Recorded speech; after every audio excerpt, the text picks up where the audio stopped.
बढ़ते कोविड के मामलों को देखते हुए हिमाचल प्रदेश में शिक्षण संस्थानों को 1 मई तक बंद कर दिया है, जबकि बोर्ड परीक्षाओं को भी 17 मई तक स्थगित कर दिया है। शिक्षा विभाग ने बच्चों की पढ़ाई ऑनलाइन जारी रखने के निर्देश दिए हैं। बोर्ड परीक्षाओं को विभाग ऑनलाइन करने पर विचार कर रहा है और इसके अभिभावकों से सुझाव भी मांगे गए हैं, जिसके बाद विभाग परीक्षाओं को ऑनलाइन करवाने पर निर्णय लेगा।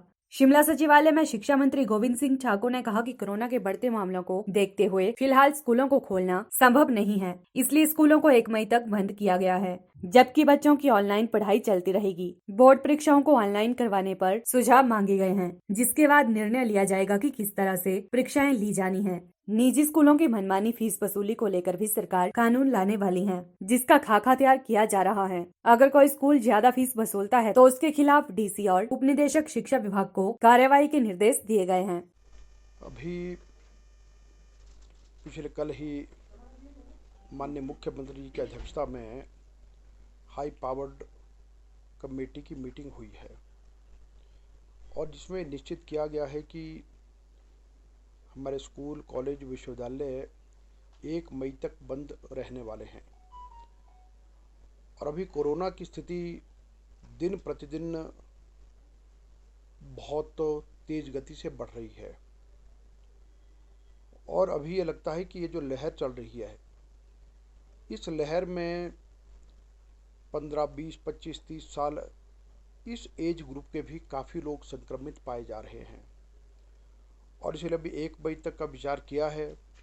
और बीच में यह है कि कोशिश ये होगी कि अगर कहीं पर ये चेन टूटती है तो फिर आगामी समय में स्कूलों को खोलने पर विचार किया जा सकता, लेकिन फिलहाल तो अभी तक इनको बंद रखने का ही विचार किया गया है। सर, पढ़ाई जो है कैसे चलेगी? ऑनलाइन पढ़ाई जो वो चलती रहेगी, करेंगे। अभी परसों की कैबिनेट भी है, उसमें कुछ बातों को लेकर के डिस्कशन होगी। एग्जाम का क्या रहने? तो फिलहाल 17 मई तक स्थगित किए गए हैं। तो अब यही है कि आगामी आने वाले दिनों में अगर स्थिति सुधरती है तो होंगे, और यदि स्थिति और बिगड़ती है तो ये उसे कुछ दिन पहले हम तय करेंगे।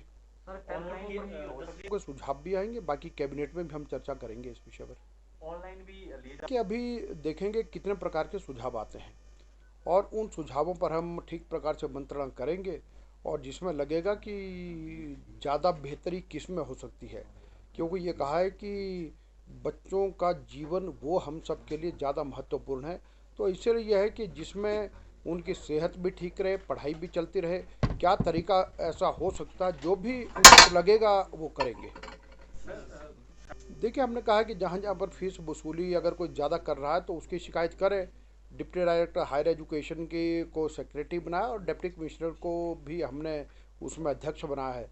तो ऐसे मामले भी ध्यान में आ रहे हैं, तो वहाँ पर कार्रवाई भी की जा रही है। और जहाँ तक बिल बनाने की बात है वो अभी तक ये है कि अंडर कंसिडरेशन है, अभी उस पर चर्चा चल रही है। आने वाले समय में अभी चर्चा में है, तो अभी देखेंगे कि समय के साथ क्या होता है। मुझे लगता है कि लोकतंत्र में हमको अपनी बात कहने का अधिकार है, लेकिन ये भी है कि जो मेरा वास्तव का काम है उस काम को हम करें। और इसलिए है कि अभी कोरोना का समय है, ऐसे समय में बहुत से निर्णय इस तरह के हो सकते हैं सरकार के, जो कहीं ना कहीं मजबूरियों के अंतर्गत करने पड़ सकते हैं। तो ऐसे समय में सबको संयम रखना चाहिए।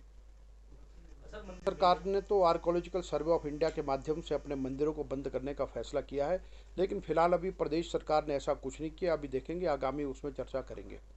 नाइट कर्फ्यू को लेकर अभी देखिए, अभी ये कैबिनेट में क्या डिस्कशन होती है, सभी कैबिनेट के लोग क्या कहते हैं, तो उस सब पर माननीय मुख्यमंत्री की अध्यक्षता में चर्चा होगी।